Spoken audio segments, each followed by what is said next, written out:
Dear students, हम देखेंगे इस लेक्चर में important terms used in PN junction. PN junction में कौन कौन से इम्पॉर्टेंट टर्म्स जो यूज़ किए जाते हैं। सबसे पहला है ब्रेकडाउन वोल्टेज। ब्रेकडाउन वोल्टेज किसे कहते हैं? जब डायोड रिवर्स बायस की कंडीशन में होता है, तो अगर वो नॉर्मल रिवर्स बायस में है तो उसमें एक small reverse saturation current flow करती है। अगर हम रिवर्स बायस वोल्टेज को बढ़ाते चले जाएं तो एक पॉइंट ऐसा आएगा जहां पर डायोड का जंक्शन रिवर्स बायस में ब्रेक डाउन हो जाएगा, और जब डायोड का जंक्शन रिवर्स बायस में ब्रेक डाउन हो जाएगा तो उस टाइम पे जो रिवर्स करंट है वो एकदम से बढ़ जाएगी। तो जिस रिवर्स बायस वोल्टेज पे पीएन जंक्शन ब्रेक डाउन होता है और sudden rise in reverse current आती है, उस वोल्टेज को कहते हैं breakdown voltage. Second term है नी वोल्टेज। नी वोल्टेज किसे कहते हैं? फॉरवर्ड बायस की कंडीशन में जब हम वोल्टेज को बढ़ाते हैं धीरे धीरे तो एक पॉइंट आता है जब वोल्टेज बैरियर पोटेंशियल से ज़्यादा हो जाती है और डायोड करंट कंडक्ट करने लगता है। तो वो वोल्टेज जिस पे डायोड करंट का कंडक्शन स्टार्ट कर दे उसे कहेंगे नी वोल्टेज। इसके बाद तीसरा टर्म है पीक इनवर्स वोल्टेज।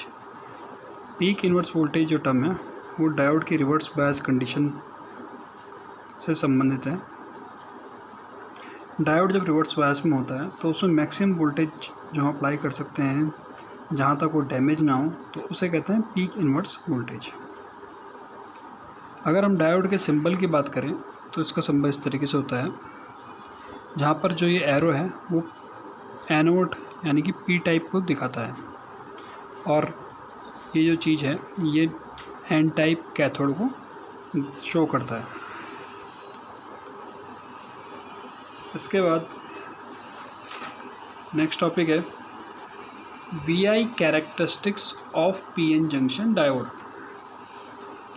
तो डायोड का वीआई कैरेक्टरिस्टिक्स फॉरवर्ड बायस और रिवर्स बायस दो कंडीशन में पढ़ेंगे। तो इसके लिए ये सर्किट अरेंजमेंट है। ये डायोड है, इसको एक पोटेंशियोमीटर से जोड़ा गया है। पॉजिटिव जो हिस्सा है डायोड का पी टाइप है जो, वो बैटरी के पॉजिटिव हिस्से से है, और जो बैटरी का नेगेटिव हिस्सा है वो डायोड के एन टाइप मटेरियल से जुड़ा हुआ है, यानी कि फॉरवर्ड बायस की कंडीशन है। तो करंट को मेजर करने के लिए एक मिली एमीटर लगा रखा है, और वोल्टेज को मेजर करने के लिए एक वोल्टमीटर लगा रखा है। यहाँ पर लोड रेजिस्टेंस RL है, और ये पी पोटेंशियोमीटर में जो स्लाइडिंग कॉन्टैक्ट है जिससे हम वोल्टेज को घटा बढ़ा सकते हैं, वो चीज़ें। तो जब इस तरीके का अरेंजमेंट किया जाता है तो पहले वोल्टेज को 0 से धीरे धीरे बढ़ाते चले जाते हैं। तो इसका एक कर्व है, ये एक्सेस वोल्टेज को दिखा रहा है फॉरवर्ड वोल्टेज को, और ये एक्सेस फॉरवर्ड करंट को दिखा रहा है। तो वोल्टेज को धीरे धीरे, तो जैसे जैसे वोल्टेज को 0 से बढ़ाते चले जाएंगे तो उसके साथ करंट भी बढ़ते चले जाएगी। तो 0, जैसे यहाँ पर वोल्टेज 0 है तो करंट भी 0। फिर वोल्टेज को धीरे बढ़ाया तो देखा करंट कितनी है, फिर वोल्टेज को और बढ़ाया तो करंट कितनी है। तो इस तरीके से जब हम एक्सपेरिमेंट करते हैं तो इस तरीके का हमको कुछ कर्व मिलता है। तो इस कर्व में जो ये पॉइंट है ये दिखा रखा है डॉटेड लाइन से, इस पॉइंट पे जो वोल्टेज है वो V0 है, यानी कि नी वोल्टेज है। तो नी वोल्टेज तक करंट बहुत स्लो आपके पास बढ़ती है, और नी वोल्टेज के बाद करंट एकदम से रैपिडली इंक्रीज कर जाती है। नी वोल्टेज की अगर बात करें तो सिलिकॉन के लिए 0.7 होती है और जर्मेनियम के लिए 0.3 होती है। तो नी वोल्टेज से पहले करंट बहुत स्मॉल होगी। क्यों? क्योंकि बैरियर पोटेंशियल है। और न्यू वोल्टेज के बाद करंट रैपिडली इंक्रीज़ करेगी। Diode as a close switch work करेगा। ये ओपन स्विच होता है और ये क्लोज स्विच होता है, तो क्लोज स्विच की तरह वर्क करेगा। करंट इजीली डायोड से पास हो जाएगी। नेक्स्ट आता है केस रिवर्स बायस का। तो रिवर्स बायस कैरेक्टरिस्टिक्स में इस डायोड को रिवर्स कर दिया गया है। जो इसका एन टाइप सेमीकंडक्टर है उसको बैटरी के पॉजिटिव हिस्से से जोड़ा गया है। जो पी टाइप है वो नेगेटिव हिस्से से है। ये लोड रेसिस्टेंस है। यहाँ पर एक माइक्रो अमीटर ऐड किया गया है क्योंकि रिवर्स करंट बहुत ही स्मॉल होती है, तो उसको मेजर करने के लिए ये वोल्ट मीटर है, डायोड के क्रॉस वोल्टेज को मेजर करने के लिए लगाया गया है। ये इसका कर्व है। ये वोल्टेज हो गई और ये रिवर्स करंट हो गई। तो यहाँ पर जो वोल्टेज VB है वो ब्रेकडाउन वोल्टेज है। तो अगर हम ब्रेकडाउन वोल्टेज की बात करें, ब्रेकडाउन वोल्टेज तक आपके पास ये करंट, रिवर्स करंट बहुत ही स्लो इंक्रीज़ करती है। जब ब्रेकडाउन का पॉइंट आएगा तो उसके बाद करंट रैपिडली इंक्रीज़ कर जाएगी। तो ये दो कंडीशन यहाँ पर मैंने लिख दी है। एक below breakdown voltage, small reverse current जिसको रिवर्स सैचुरेशन करंट करती है, फ्लो करती है मैग्नेटिक चार्ज कैरियर्स की वजह से जो थर्मली जनरेटेड होते हैं। और आफ्टर VB जंक्शन ब्रेकडाउन होता है और रिवर्स करंट रैपिडली इंक्रीज़ कर जाती है। तो ये रिवर्स बायस का कैरेक्टरिस्टिक्स है डायोड का। इसके बाद पढ़ते हैं डायोड का रेसिस्टेंस। अगर हम आइडियल डायोड की बात करें तो फॉरवर्ड बायस में उसका 0 रेसिस्टेंस होता है और रिवर्स बायस में इनफाइनाइट रेसिस्टेंस होता है। यानी कि फॉरवर्ड बायस की बात करें तो diode as a closed switch work करता है और रिवर्स बायस में ओपन स्विच की तरह वर्क करता है। प्रैक्टिकल डायोड में हम दो रेसिस्टेंस देखते हैं, एक फॉरवर्ड रेसिस्टेंस और एक रिवर्स रेसिस्टेंस। अब आइडियल क्या है और प्रैक्टिकल क्या है? आइडियल मतलब एक डायोड हाइपोथेटिकली कैसा होना चाहिए और प्रैक्टिकल मतलब एक्चुअल में वो कैसा होता है। तो उनके रेसिस्टेंस देखते हैं। सबसे पहले फॉरवर्ड रेसिस्टेंस। फॉरवर्ड रेसिस्टेंस की अगर हम बात करें तो डायोड जो रेसिस्टेंस फॉरवर्ड बायस की कंडीशन में ऑफर करता है उसे बोलते हैं फॉरवर्ड बायस रेसिस्टेंस। ऐसे ही रिवर्स बायस की कंडीशन में जो रेसिस्टेंस डायोड ऑफर करेगा उसे बोलेंगे रिवर्स बायस रेसिस्टेंस।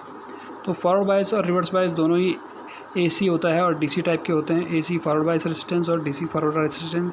ऐसे रिवर्स बायस में आ जाएगा DC रिवर्स बायस और AC रिवर्स बायस रेसिस्टेंस। तो अगर DC फॉरवर्ड बायस रेसिस्टेंस की बात करें तो इसको बोलते हैं स्टैटिक रेसिस्टेंस।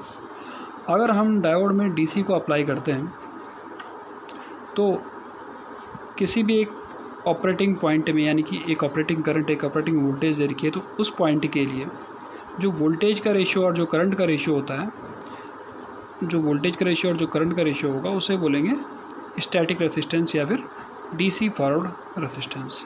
तो RF equal to voltage upon current, forward voltage upon forward current. तो ये forward resistance DC forward resistance होता है। तो इस केस में मैंने यहाँ पर एक P ऑपरेटिंग पॉइंट दिखाया है। तो इसमें OA वोल्टेज हो गई और OB करंट हो गई। तो इन दोनों का जो रेशियो है वो फॉरवर्ड रेसिस्टेंस होगा। ऐसे ही रिवर्स रेसिस्टेंस की अगर बात करें तो रिवर्स बायस में जो वोल्टेज अपॉन करंट का रेशियो होगा उसे कहेंगे reverse resistance, DC reverse resistance. ये बहुत ज़्यादा होता है डायोड के केस में। Next AC forward resistance. जब हम डायोड में कोई AC सिग्नल अप्लाई करते हैं तो वोल्टेज में चेंज इन वोल्टेज है और जो चेंज इन करंट है ना, फॉरवर्ड करंट और फॉरवर्ड वोल्टेज में चेंज है, इनके रेशियो को हम बोलेंगे AC फॉरवर्ड रेसिस्टेंस। तो यहाँ पर ये जैसे कैरेक्टरिस्टिक्स था तो ऐसा कैरेक्टरिस्टिक्स बनाया है। यहाँ पर ये 3 पॉइंट दिखाए हैं यहाँ पर ऑपरेटिंग पॉइंट। अगर हम AC की बात करें तो AC में मैंने AC सिग्नल एक करंट का दिखाया है। तो इस पॉइंट पे करंट की ये वैल्यू है, इन पॉइंट पे करंट की ये वैल्यू है, इस पॉइंट पे करंट की ये वैल्यू है। इसके साथ वोल्टेज की भी वैल्यू इधर हो सकती है। तो देखें AC के केस में करंट हमेशा चेंज हो रहा है तो वोल्टेज भी हमेशा चेंज होती है क्योंकि AC का नेचर चेंजिंग होता है। इसके बाद तो इसका मतलब इसका ऑपरेटिंग पॉइंट चेंज होता रहता है। तो ऑपरेटिंग पॉइंट जब चेंज होता रहता है तो इसका फॉरवर्ड असिस्टेंस की अगर हम बात करें तो उसको कैसे कैलकुलेट करते हैं, तो फॉरवर्ड असिस्टेंस मतलब चेंज इन डेल्टा से लिखा है change in forward voltage upon change in forward current. तो फॉरवर्ड वोल्टेज में कितना चेंज होगा, ये सी से लेके ई तक यहाँ पर आ गया, तो सी ई ये वोल्टेज का चेंज है डेल्टा वी। उसके बाद करंट का कितना चेंज है, करंट का ये चेंज है डी से एफ तक, यानी कि डेल्टा और D F delta I F हो जाएगा। तो ये जो रेशियो है इसे कहते हैं हम एसी फॉरवर्ड रेजिस्टेंस। इसके बाद एक और चीज़ समझते हैं, equivalent circuit of diode. Diode का इक्विवेलेंट सर्किट फॉरवर्ड बायस और रिवर्स बायस में। सपोज एक डायोड है जिसको फॉरवर्ड बायस और रिवर्स बायस में लगाया है, वैसे डायरेक्ट कनेक्ट नहीं करते, एक रेजिस्टेंस के थ्रू करते हैं। फिर भी मैंने आपको केवल एक इक्विवेलेंट सर्किट के लिए ये चीज़ समझाया है यहाँ पर। तो ये प्रैक्टिकल डायोड का, ये आइडियल डायोड का। आइडियल डायोड के केस में अगर ये डायोड है तो जस्ट अ क्लोज स्विच हो जाएगा, उसका रेजिस्टेंस 0 हो जाएगा, कोई रेजिस्टेंस नहीं होगा।